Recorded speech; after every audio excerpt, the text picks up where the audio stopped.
তুমি যেন কি একটা করছিলে।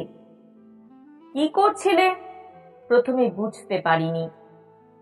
মনে আছে, মোমবাতির কাঁপা কাঁপা আলোয় ঘরটা ভরেছিল। বারান্দার কাছে দাঁড়িয়ে তুমি তোমার পাখিগুলোকে খাবার দিচ্ছিলে।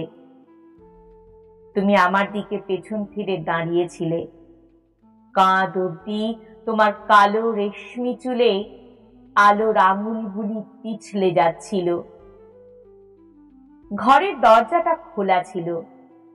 ব্ল্যাকআউটের সময় এমন করে দরজা খোলা রাখতে নেই, তবুও তুমি দরজা খুলে রেখেছিলে। আমার পায়ের শব্দ শুনে তুমি চমকে উঠেছিলে।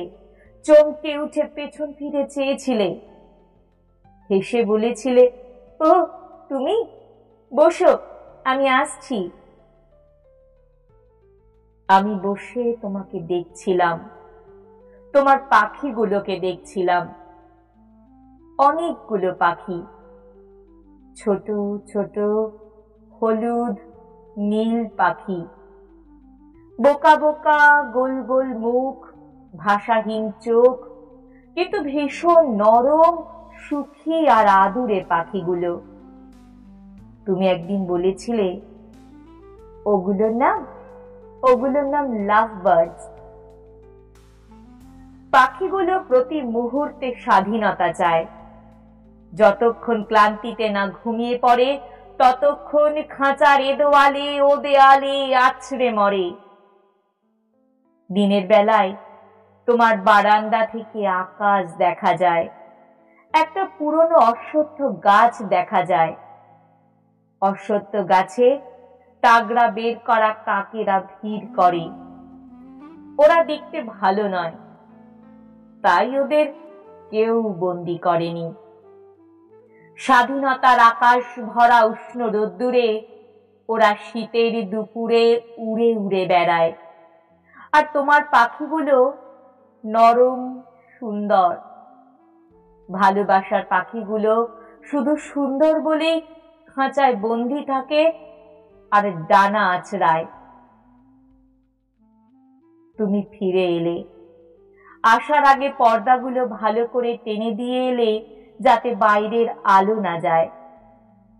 তারপর আমার সামনে সাদা টাইলের মেঝেতে আসন পিঁড়ি হয়ে বসলে। বসে বললে, কি খবর বলো? ফলসা রঙা তাঁতের শাড়িতে তোমাকে মোমের আলোর মতো নরম দেখাচ্ছিল। আমি বললাম, কোনো খবর নেই। মাঝে মাঝে বাইরের এই অন্ধকার সাঁতরে তোমার কাছে এসে বড় শান্তি লাগে। মনে হয় আমি যেন একটা গুলি খাওয়া হরিণ। তোমার এই নরম নির্জন ঘরে একবার এসে পৌঁছতে পারলে আর কোনো ব্যাধ বুঝি আমাকে খুঁজে পাবে না। তুমি কানের পাশে চুল সরিয়ে হাসলে। তোমার দাঁতগুলো ভারী সুন্দর। হাসলে তোমাকে দারুণ লাগে। তুমি বললে, তুমি একটা বোকা। কেন বোকা? কেন? আমার যা মনে হয় তা কি ঠিক নয়? তুমি চুল ঝাঁকালে। বললে, না, ঠিক নয়। ঠিক নয় কেন?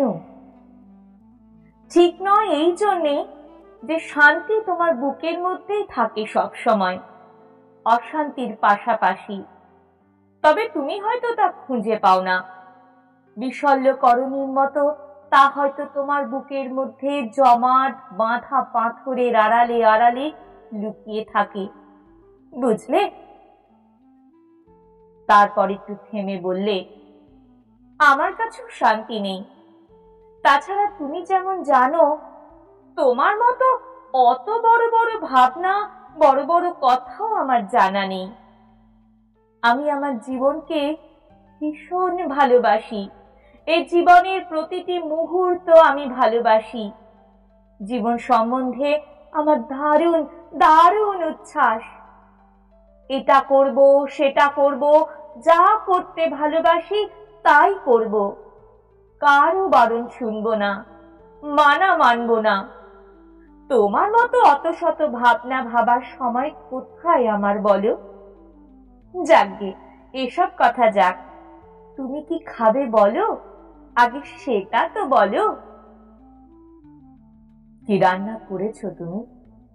হ্যাঁ, ঝাল ঝাল ভেটকি মাছের ঝোল, তোপসে মাছ আর ভাত।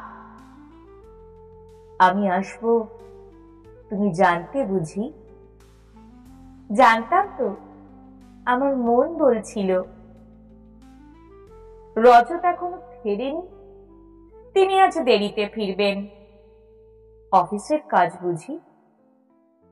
তুমি বড় কৌতূহলী জানো, রোজই তো সময় মতোই আসে, মাঝে মাঝে দেরি করে এলে ভালো লাগে।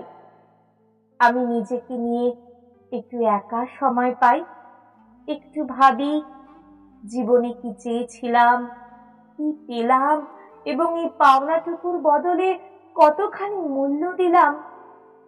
এসব কথা ভাবি, ভালো লাগে। বিশ্বাস করো, একা থাকতে খুব খুব ভালো লাগে।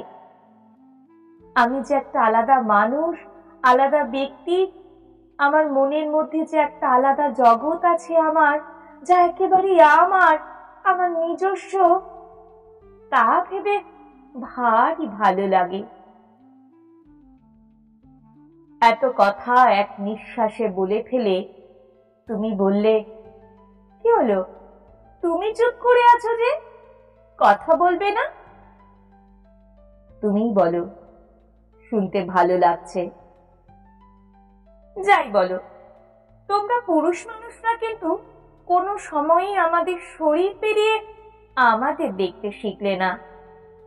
আমরা প্রত্যেকটি নিউজ মানুষ, তোমাদের মতোই এক একজন ইন্টারেস্টিং বিচিত্র মনের মানুষ।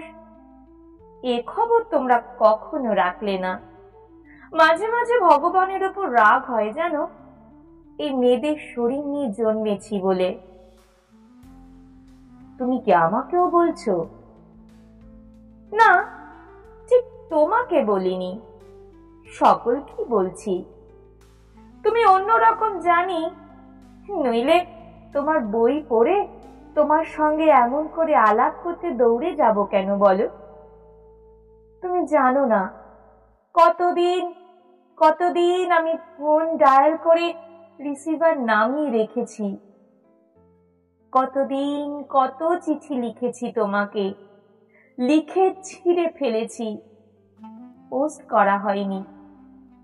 আয়নার সামনে দাঁড়িয়ে ভেবেছি আমার চেহারাটা যে সুন্দর, বলো সুন্দর না? তাই তোমার চোখ বুঝি বা আমার শরীরটাতেই এসে দাঁড়িয়ে পড়ে। শরীরের আড়ালে শরীর ছাপিয়ে যে মন, যে মনের জন্যেই আমরা মানুষ, সেই মনটা বুঝি তোমার চোখ এড়িয়ে যায়। সত্যি বলছি, বড় ভয় ছিল, বড় ভয়। এখনো আছে বুঝি? তুমি মুখ নিচু করে কথা বলছিলে এতক্ষণ, হঠাৎ মুখ তুললে, হাসলে, বললে, তোমার কি মনে হয়? জানি না।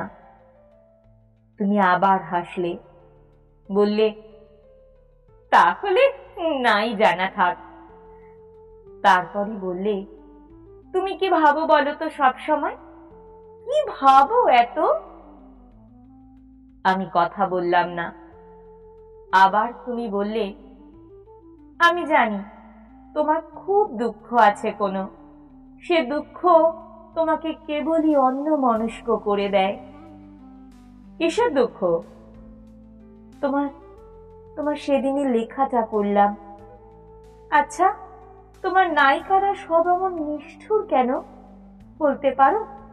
তোমার নায়করাও অন্য 10টা পুরুষের মতো নয় কেন? কিরকম? মানে তারা কেউ কিছু কেড়ে নিতে শেখেনি। পুরুষ মানুষরা বড় অধৈর্য হয়, তারা তোমার নায়কদের মতো ধৈর্যবান নয়। যা তাদের চাইবার তা তারা তখনই চায়, না পেলে কেড়ে নেয়। জানি না কেন, বোধহয় আমার নায়কেরা বিশ্বাস করে যে কেড়ে নেওয়া কোনো কিছুই চিরদিন থাকে না, যা আপনি আসে শুধুমাত্র তাই থাকে চিরদিন। বুঝলাম না, তোমার কথাবার্তাও তো তোমার গল্পের নায়কদের মতোই, কেমন যেন হেয়ালি হেয়ালি। মেয়েরা তো পুরুষদের হাতের পুতুল, তোমরা আবার চিরদিনের পাওয়াতে বিশ্বাস করো নাকি? আজ যা চাও কালই তা ধোয়ায় ধুলোয় ফেলে আবার নতুন কিছু খুঁজে বেড়াও। তোমাদের মুখে ওসব কথা ভালো শোনায় না, মনে হয় সব বানানো কথা। এই অবধি বলে তুমি আবার বললে, কি কথা বলছো না কেন? আমি বললাম, এসব কথা থাক, আমার গল্পের নায়িকাদের তুমি বুঝবে না। তারা একজন দাম্ভিক মেয়ের ছায়া, যে মেয়ে তার দম্ভের জন্য সব কিছু করতে পারে। মানুষ খুনও করতে পারে? দম্ভ বলো না, বলো স্বার্থপরতা। অমন মেয়ে আমি অনেক দেখেছি, যারা জীবনে শুধু নিতেই শিখেছে, বদলে দিতে শেখেনি, এক কণাও দিতে শেখেনি। হয় তাই, নইলে বলবো তুমি ইনিয়ে বিনিয়ে মিথ্যে গল্প লেখো। তুমি মানে তোমার মতো ছেলে এমন করে ভালোবাসে, অথচ তোমার সে ভালোবাসা ফেরত দেয় না, এমন মেয়ে তো থাকতে পারে না। ইস, কথাটা শুনতে ভারী ভালো লাগলো। একটা কাগজে লিখে দিও, বাঁধিয়ে রাখবো। বলো তো গলায় ঝুলিয়েও রাখতে পারি। তবে কথা কি জানো, তাকে দোষ দিই না, আসলে সে বাজ পাখিটার দোষ। তুমি তো কতদিন বলেছো যে তোমার পাখিগুলোকে তুমি মুক্ত করে দেবে। কই কই দিলে তাদের মুক্তি? তারা যেদিন রাত খাঁচার চার দেওয়ালে আছড়ে মরছে, তা বুঝি তুমি দেখেও দেখো না? তাছাড়া ওদের মধ্যে কেউ তোমার উচ্ছ্বাস নিয়ে, পৃথিবীর সব ভালো লাগা নিয়ে, জীবনকে দারুণ ভালোবেসে যদি খাঁচা ছেড়ে বেরিয়ে পড়েও, তো দেখতে পাবে সে পুরনো অশ্বত্থের পুরনো বাজটা ছোঁ মেরে তার নরম গলাটা ক্ষত বিক্ষত করে দিল। কেন, তুমি নিজে কি কখনো তার আঁচড় খাওনি? জানোনি কেমন লাগে? তবে তোমার সাহস ছিল, সাহস আছে, যা হয়তো অন্য অনেকের নেই। তাই তো তোমাকে আমি অসম্মান করি। সম্মান করো আমাকে? তবে তুমি সম্মান করো? জ্যাঠামশাইয়ের মতো? আর কিছু করো না? আর কিছু করব কি করে বলো? তেমন করে দিতে পারি এমন যা কিছু আমার ছিল, সবই যে একজন নিয়ে গেছে। দেওয়ার মতো কিছুই যে আর অবশিষ্ট নেই আমার। যা দিতে পারি তা শুধুই সখ্যতা, বন্ধুত্ব। এছাড়া দেবার মতো কিছু তো আমার বাকি নেই। তোমার কি অতটুকুই ছিল? এত সামান্যই? কখনো কি ভালো করে বুকের মধ্যে খোঁজ করেছো বাকি কিছু আছে কি নেই? জানি না, কখনো খোঁজ করা প্রয়োজন হয়নি আগে। এরপর তুমি অনেকক্ষণ চুপ করে থাকলে, তারপর বললে, তোমার নায়িকাকে আমার একবার দেখতে ইচ্ছে করে, জানতে ইচ্ছে করে কি তার আছে যা আমার নেই। তার কাছে তুমি কি পেতে পারতে যা তোমাকে পৃথিবীর অন্য কোনো মেয়ে দিতে পারে না? সে কি আমার চেয়েও সুন্দরী? বলেই তুমি আয়নার দিকে সরে গিয়ে বসলে। তোমার ছায়া পড়ল আয়নায়। একটা গলা বন্ধ বাদামি ব্লাউজ, ফিঙের গায়ের মতো উজ্জ্বল ও কালো কাঁচ সমান চুল দু কাঁধে নেমে এসেছে। তোমার নিখুঁত শরীর ঘিরে ফলসা রঙা শাড়ি। আমি বিস্ময়ে তোমার ছায়ার দিকে চেয়ে রইলাম। তুমি আবার বললে, বলো না, সে কি আমার চেয়েও সুন্দর? আমি হাসলাম, জবাব দিলাম না কোনো। তারপর তুমি আবার বললে, শরীরের কথা না হয় ছেড়েই দিলাম, সে কি আমার মতো করে ভালোবাসতে পারে?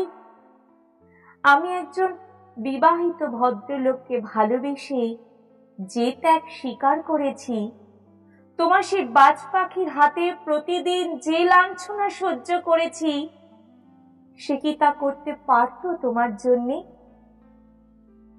না, সে তো পারতো না। তাহলে তাহলে কি? সব মেয়েরা তোমার মতো নয়, তুমি ব্যতিক্রম। তোমার মতো মেয়ে বেশি নেই। মেয়েরা বড় স্বার্থপর। তারা নিজেদের সুখ, নিজেদের ক্ষুদ্রতা, নিজেদের চাওয়া নিয়ে সব সময় এতই ব্যস্ত যে কখনো তারা অন্যের কথা ভাবে না। তারা জন্মদিনে ফুল পাঠায়, টেলিফোনে তোতা পাখির মতো মেনি মেনি হ্যাপি রিটার্নস বলে। কেউ নিউ মার্কেট থেকে সোয়েটার কিনে নিজের হাতে বোনা বলে প্রেজেন্ট করে। উঁচু কলারওয়ালা জামা কিনে দেয় বয়ফ্রেন্ডের। কিন্তু ভালোবাসা যে একটা মেকানিক্যাল উইশ করা নয়, জামা নয়, উপহার নয়। ভালোবাসা যে তার চেয়ে অনেক অনেক গভীরতা সম্পন্ন বোধ, তা বোঝার মতো মেয়ে বেশি নেই। নেই যে তা নয়, কিন্তু বেশি নেই। তোমার নায়িকা তোমাকে বোঝে না। তোমার মতো লোকের মনটুকু পর্যন্ত বুঝতে পারে না। তবুও তুমি তাকে ভালোবাসো কেন? তুমি তাকে কেন ভুলে যাও না? তোমার জীবনে একটা সামান্য মেয়েকে ভোলার মতো কেন কোনো উপকরণ নেই? কেন কোনো বন্ধু বান্ধবী নেই? নেই আড্ডা, সিনেমা, ক্লাব, পার্টি, নেই তোমার লেখা। তুমি এমন করে কেন নিজেকে নষ্ট করছো? কেন? তোমাকে দেখলে আমার কষ্ট লাগে। আমি হাসলাম, বললাম, তোমার লাগে? হয়তো আমার নিজেরও লাগে যখনই আয়নার সামনে দাঁড়াই, কিন্তু তার লাগে না। তার আমার জন্য কিছুই করার নেই। তবে কেন তুমি এখনো তাকে ভুলতে পারো না? পারি না, পারি না তো। কেন পারি না সে কি করে বলবো বলো? তার সঙ্গে তো আমি অভিনয় করিনি কোনোদিন। সেও যেমন আমার সঙ্গে করেছিল। কোনোদিনও আমি তাকে আমার প্রয়োজনের যন্ত্র হিসেবে আমার মুশকিল আসান বলে দেখিনি। তাকে যে আমার যা ছিল সব কিছু দিয়ে আমি ভালোবেসেছিলাম। ভোলা কি অতই সোজা? তার প্রতি আমার যে প্রীতি বা অনুভূতি, তার চিরদিন একই থাকবে। কাজের মধ্যে, ছুটির মধ্যে, দিনের মধ্যে, রাতের মধ্যে তাকে বারবার মনে পড়বে, অনুক্ষণ। কিন্তু তাকে তা আর জানতে দেব না। অনেক ভেবে দেখলাম, জানো, আমার পক্ষে নিজেকে ঠকানো অন্যকে ঠকানোর চেয়ে অনেক সোজা। তুমি অনেকক্ষণ আমার দিকে চেয়ে চুপ করে বসে রইলে। পাখিগুলো খাঁচায় ঝাপাঝাপি করতে লাগলো। বাইরে ওয়ার্ডেনের বাঁশি শোনা গেল। কারো বাড়ি থেকে বোধহয় আলো বাইরে যাচ্ছিল। তুমি হঠাৎ বললে, আমার আজ সকাল থেকে খুব মন খারাপ। তুমি এলে বলে খুব ভালো লাগছে। মন খারাপ কেন? দেখো না, এই যুদ্ধ লেগেছে। আমরা হয়তো জিতবো, কিন্তু কত তাজা তাজা সুন্দর ছেলেরা মরে যাচ্ছে, প্রতি মুহূর্তে মরছে। যুদ্ধ থেমে যাবে, একদিন পর্দা সরিয়ে ফেলবো আমরা সকলে জানলা থেকে, আবার আলো ঝলমল করবে শহরে, কিন্তু সেই ছেলেগুলো তো আর ফিরে আসবে না। তাদের মায়েরা, তাদের বান্ধবীরা সেদিনও পর্দা টেনে রাখবে ঘরের মধ্যে। এ কথা কেবলই আমার মনে হচ্ছে, আর মনে হয় মনটা যে কি পাগল পাগল করছে, তোমাকে কি বলবো। তোমার মন নরম, তাই দুঃখ হচ্ছে, কিন্তু পৃথিবীতে কত লোকের কত দুঃখ, সকলের দুঃখ দূর করার ক্ষমতা তো আমার তোমার নেই। আমরা শুধু যাদের জানি, যাদের কাছাকাছি থাকি, তাদের দুঃখ দূর করার চেষ্টা করতে পারি। তাও পারি কই, তবু চেষ্টা হয়তো করতে পারি। চেষ্টাটুকু নিয়েই আমাদের খুশি থাকা উচিত, তাই নয় কি? জানো, তুমি ঠিক আমার বাবার মতো কথা বলো। বাবার কথা মনে হয়, বাবা আমাকে ভীষণ ভালোবাসতেন, অথচ আমি রজতকে বিয়ে করায় বাবা আর কোনোদিন আমার মুখ দেখতে চান না। আমাদের বাড়িতে আমার ঢোকা বারণ, কারণ আমি বাবাকে সকলের কাছে ছোট করেছি। আমার জন্য অনেক লাঞ্ছনা গঞ্জনা সহ্য করতে হয়েছে বাবাকে। কিন্তু আমি জানি বাবা আমাকে আজও ভালোবাসেন, ঠিক তেমন করে। মাকে ফোন করি, জানো, মা বলেন বাবা নাকি কেমন হয়ে গেছেন, কারোর সঙ্গে কথা বলেন না, চুপ করে থাকেন সব সময়। মাঝে মাঝে আমার ঘরে গিয়ে একা একা বসে থাকেন। আমার আলমারি খুলে আমার ফেলে আসা শাড়িগুলো দেখেন, আমার ড্রয়ার খুলে ছোটবেলায় কুড়িয়ে আনা কাশফুল আর কুঁচ ফল, কাচের চুড়ি আর পুঁতির মালা নাড়াচাড়া করেন। বাবার জন্য ভীষণ কষ্ট হয়, জানো। একদিন চলে যাও না কেন? চলে গিয়ে ছোটবেলার মতো গলা খুলে বাবা বলে একবার ডেকে ওঠো না কেন? দৌড়ে গিয়ে বাবাকে জড়িয়ে ধরো না কেন? একবার গিয়ে দেখোই না বাবা তোমায় ক্ষমা করেন কিনা। ক্ষমা করার কথা বলছো কেন? আমি তো কোনো দোষ করিনি। কাউকে ভালোবাসা কি আমার দোষ? আমার ইচ্ছে মতো কাউকে আমি জীবনে বেছে নিয়েছি, এটা কি আমার এত বড় হীন অপরাধ? তা যদি জানো, তবে আর দুঃখ পাও কেন? এসব কথা ভেবো না তাহলে। না ভেবেও যে পারি না গো। তাহলে দুঃখ পেয়ে মরো। তাই তো মরছি। তারপরেই তুমি বললে, মরবো কোন দুঃখে? আমি বাঁচতে চাই, জীবনের প্রতিটা মুহূর্ত আমি দারুণ ভাবে বাঁচতে চাই। জানো তো, আমি বিশ্বাস করি যে নবজন্ম নেই, ওসব বোগাস। যা চাইবার, যা পাবার, সবই এ জন্মে এক্ষুনি। পরজন্মে ভরসায় এ জন্ম নষ্ট করতে আমি রাজি নই। তারপর তুমি হঠাৎ বললে, শোনো, আমার কাছে এইখানে এখানে এসে মাটিতে বসো না গো, একটু আমাকে একটু আদর করো না, আমার বাবার মতো করে। বাবা খালি আমার চোখে চুমু খেতেন আর বলতেন, আমার মেয়েটাকে আমি বড় ভালোবাসি। খাও না গো আমার চোখে আমার বাবার মতো করে একটা চুমুক, একটা চুমুক খাও না।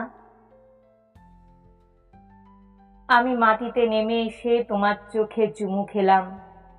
তুমি ভালো লাগায় দু চোখ বন্ধ করে ফেললে। তারপর বললে, আমাকে একটু কোলে নেবে? আমার বাবার মতো করে আমাকে একটু কোলে নেবে? আমি হাসলাম, বললাম, বুড়ো মেয়েকে কোলে নেওয়া যায় নাকি? তারপর তোমাকে পাঁজা কোলা করে কোলে তুলে দাঁড়িয়ে উঠলাম। উঠে তোমার আয়নার সামনে গিয়ে দাঁড়ালাম। আয়নায় তাকিয়ে তুমি খিলখিল করে হেসে উঠে বললে, এই তুমি আমার কে গো? আমি বললাম, আমি তোমার বন্ধু। শুধুই বন্ধু? শুধুই বন্ধু নই, আমি তোমার দুঃখের ও সুখের বন্ধু। বন্ধুত্ব ছাড়া তুমি আমাকে আর কিছু দিতে চাও না? নিতে চাও না আমার কাছ থেকে? সত্যি করে বলো তো, তোমার বুকে হাত ছুঁয়ে বলো। আমি ওকে কোল থেকে নামিয়ে বললাম, বিশ্বাস করো, চাই না। বন্ধুকে বন্ধুত্ব ছাড়া আর কিচ্ছু দিতে চাই না। তার কাছ থেকে আর কিছু চাইতেও নেই। তাহলে বন্ধুত্ব থাকে না, সখ্যতা থাকে না। এই নির্বান্ধব জগতে তোমার সখ্যতা ছাড়া আমার আর কিচ্ছু চাইবার নেই। তারপর বললাম, তুমি বুঝি আমাকে পরীক্ষা করছিলে, তাই না? তুমি হাসলে, বললে, পরীক্ষা? কিসের পরীক্ষা? আমি বললাম, বিশ্বাস করো কিনা জানি না, জীবনের সব পরীক্ষাতেই আমি হেরে গেছি। এই প্রথম তোমার পরীক্ষায় জিতলাম। আমার সেই একজন তোমার তুলনায় কিছুই সুন্দরী নয়, কিন্তু তাকে তো তার সৌন্দর্যের জন্য আমি ভালোবাসিনি।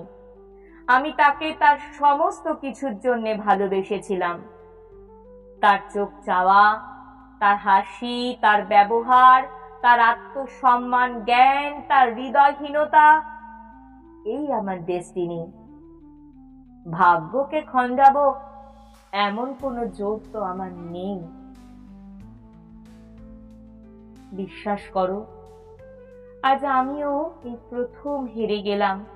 জীবনে এই প্রথমবার আমি কোনো পুরুষ মানুষ দেখিনি, আজ পর্যন্ত দেখিনি, যে আগুন নিয়ে এমন নির্ভয়ে খেলতে পারে। তোমাকে কিন্তু আমি একটু ভালো লাগা দিতে চেয়েছিলাম। তোমার এই মন খারাপ, তোমার এই নিজেকে নষ্ট করা, একটি বাজে মেয়ের জন্য তোমার জীবন নষ্ট করা, এ আমার সহ্য হয় না। দেখলাম জোর করে কাউকে, বিশেষ করে তোমাকে, সুখী করা যায় না। আমি হাসলাম, বললাম, তাকে বাজে বলো না, আমার কষ্ট হয়। সে বাজে হলে যে আমার সমস্ত জীবনটাই বাজে। আমার এই চাওয়া, আমার এই কষ্ট, সবই একটা বাজে মূল্যহীন কারণের জন্যে। তা আমি কি করে মানি বলো? আমার কাছে সে ভীষণ দামি, সে অদ্বিতীয়া। আচ্ছা, একটা কথা বলবে? সে যে তোমার মানুষই, তোমার সমস্ত লেখার অনুপ্রেরণা, এ কথা সে জানে? জানার তো কথা, সে তো বোকা নয়, মূর্খও নয়। তাহলে সব জেনেও সে গর্বিত হয় না? আমি তো ভাবতেই পারি না, একজন মেয়ের জীবনে একজন লেখকের অনুপ্রেরণা হবার মতো সৌভাগ্য আর কি বা থাকতে পারে? এর চেয়ে বড় সম্মান আর কি বা হতে পারে? স্বপ্নেই তো ঘর করে, সংসার করে, ছেলে মেয়ে মানুষ করে, স্বামীর সঙ্গে এক ঘরে এক খাটে বছরের পর বছর সই। এই সব দৈনন্দিনতার মাঝে এত বড় একটা গায়ে কাঁটা দেওয়া আনন্দ, এত বড় একটা প্রাপ্তির কোনো দাম নেই তার কাছে। এ আমার বিশ্বাস হয় না। বিশ্বাস করো, এ আমার সত্যিই বিশ্বাস হয় না। আমি হেসে বললাম, তার আমার লেখা পড়ার সময় নেই। আমার কোনো লেখা সে পড়ার মতো উৎসাহ পায় না। সে হয়তো ধরেই নিয়েছে ছোটবেলা থেকে যে তাকে নিয়ে আমি তো লিখবই, লিখি, এতে বিশেষ কিছু আর কি আছে? তাকে নিয়ে আমি লিখি, এতে আমি ধন্য হয়ে গেছি। এর চেয়ে বেশি আর কি আছে এতে? তুমি বড় মিথ্যে কথা বলো। এমন কখনো হতে পারে না, আমি বিশ্বাস করি না এমন কখনো হতে পারে বলে। পৃথিবীতে যত কিছু ঘটে সবই কি আমাদের বিশ্বাসযোগ্য? এও মনে করো এক আশ্চর্য, সপ্তম আশ্চর্যের এক আশ্চর্য। তাহলে তুমি? আমি বাধা দিয়ে বললাম, এসব কথা থাক, এসব কথা আলোচনা করে লাভ নেই। তোমার সঙ্গে তার আলাপ থাকলে তুমি হয়তো ওর কথা জানতে পারতে, হয়তো বুঝতে পারতে ওর কথা, যে কথা আমি কখনো বুঝিনি। ও হয়তো বলতো, যা কিছু পাইনি আমি, তার সমস্ত দোষ আমারই, আমার স্বভাবের, আমার কপালে। ওকে দোষ দিই না আমি। ও কি বলে জানো? বলে ও আমাকে এমন দুঃখ না দিলে আমি নাকি কখনো লিখতে পারতাম না। ও বলে, যাকে চাইতে হয় তাকে কখনো জীবনে পেতে নেই। জীবনে তা পেলেই তা সস্তা, বাজে, দৈনন্দিনতার লেবেল মারা হয়ে যায়। হয়তো তাই, হয়তো ও ঠিকই বলে। আমি শুধু ভাবি, ও যদি কোনো দিনও আমার কষ্টটুকু বুঝতে পেত, সেদিন ওর সমস্ত মহত্ব, সতীত্বর সব মুখোশ খুলে ফেলে হয়তো দৌড়ে এসে বলতো, আমাকে ক্ষমা করো, আমাকে ক্ষমা করো। তোমার কি মনে হয় ও কখনো তা বলবে? আমি আবার হাসলাম, বললাম, না, কোনো দিনও না। এটা আমার একটা প্রিয় স্বপ্ন। সেই স্বপ্ন এ জীবনে কোনো দিনও সত্যি হবে না। আর তুমি যেমন বলো, আমাদের একটাই জীবন, 5টা নয়, 10টা নয়, মাত্র এক ও একমাত্র জীবন। এ জীবনে স্বপ্নগুলো নেড়ে ছেড়ে দিন যাবে, এমন করেই দিন যাবে, এমন করেই দিন কাটাতে হয়। লক্ষ লক্ষ মানুষ এভাবেই দিন কাটায়। কেউ বড়লোক হবার স্বপ্ন দেখে, কেউ কাউকে পাবার স্বপ্ন দেখে। স্বপ্নের মধ্যে, ঘোরের মধ্যে থাকি বলেই তো আমরা এত দুঃখ কষ্ট ভরা পৃথিবীতে এখনো বেঁচে আছি। এই স্বপ্ন হচ্ছে পেথিড্রিন ইনজেকশন। আমরা সকলেই কম বেশি এই ওষুধে অভ্যস্ত। কম বেশি আমরা সকলেই এই স্বপ্নের ওষুধের বশ, ড্রাগ অ্যাডিক্ট। কথায় কথায় রাত বাড়ছে। আচ্ছা, তোমার বাড়ি যেতে হবে না? চলো, একটু কিছু খাবে। তুমি বললে, আজ খাবো না, তার চেয়ে আমি তোমার কাছে অন্য কিছু চাই আজ। কি তা? বারান্দায় এসো। কি করবে? তুমি কি বারান্দা থেকে অন্ধকারে ঝাঁপ দেবে নাকি? তোমার কিছুই অসাধ্য নেই। চলোই না বলে তোমার হাত ধরে আমি তোমার বারান্দায় এলাম। তোমার হলুদ লাভ বার্ডস গুলো খাঁচার জালে তখনও ঝাঁপাঝাঁপি করছিল। ওদের ঘুম নেই, ওদের শ্রান্তি নেই। বাইরে বিরাট উদার আকাশ, রাতের নিস্তব্ধ তারা ভরা আকাশ। ওরা সেদিকে চেয়ে ওদের ছোট ছোট সুন্দর চোখে দিন রাত স্বপ্ন দেখে। স্বপ্ন দেখে এই গণ্ডি মাপা বদ্ধ হিসেবি জীবন থেকে ওরা বুঝি একদিন মুক্তি পাবে। একদিন ওরা যা করতে চায় তাই করতে পারবে। সমাজ, সমাজের বাজ পাখির পাহারা পেরিয়ে দূরে উড়ে গিয়ে ওরা একে অন্যকে যেমন করে চায় তেমন করে পেতে পারবে। কোনো বাধা থাকবে না, কোনো শাসন থাকবে না, ভুল বোঝাবুঝি, মন কষাকষি, ভাবনা কিছুই থাকবে না। সে জগতে এই হলুদ পাখিগুলো তাদের নরম সঙ্গিনীদের সহজেই পাবে। আমি পাবো আমার পাখিকে, তুমি পাবে তোমার পাখিকে। তুমি বললে, ও কি, ও কি করছো তুমি? রজত রজত ভীষণ রাগ করবে। তোমার বাবাও ভীষণ রাগ করেছিলেন। তুমি তো শোনোনি, তুমি তো তোমাদের সুখের খাঁচা ছেড়ে দুঃখের আকাশে উড়ে গেছিলে। ওরা কেন যাবে না? তুমি কিছু বললে না। ব্ল্যাকআউটের রাতের বারান্দায় আমার মুখের দিকে চেয়ে রইলে। তারপর অনেকক্ষণ পর তুমি আর আমি এই অন্ধকার নির্বান্ধব জগতে আমরা একসঙ্গে আমাদের নরম ভালোবাসার হাতে লাভ বার্ডসের খাঁচার দুটি দরজা মেলে ধরলাম। অন্ধকারে কতগুলি ছটফট ফড়ফড় আওয়াজ হলো। তারপর অন্ধকাররত আকাশে কতগুলো হলদে সাদা বিন্দু মুক্তির আনন্দে স্পন্দিত হতে হতে উড়ে চলল। যেখানে সমাজ নেই, ডিজেলের ধোঁয়া নেই, যেখানে বাধা নেই পদে পদে। দেখতে দেখতে সে বিন্দুগুলি অন্ধকারে হারিয়ে গেল।